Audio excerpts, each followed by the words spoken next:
I want to change the health of American elementary school students with a bell. Right now in the United States, 1/3 of 6 to 19-year-olds are overweight or obese, and despite many efforts, that problem has not decreased.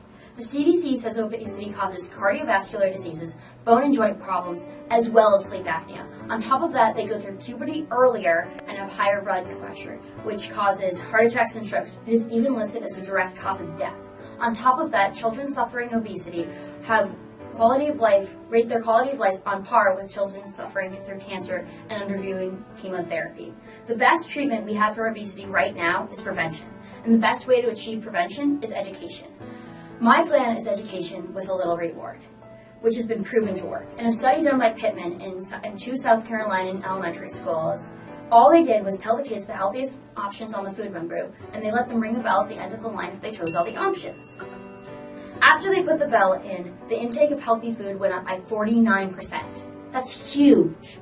I would propose that while the teachers tell the kids the healthiest options each day, they also tell them the nutritional values of the foods they're eating, just so they have a better understanding of what they're putting in their bodies, leading kids to be better, healthier people.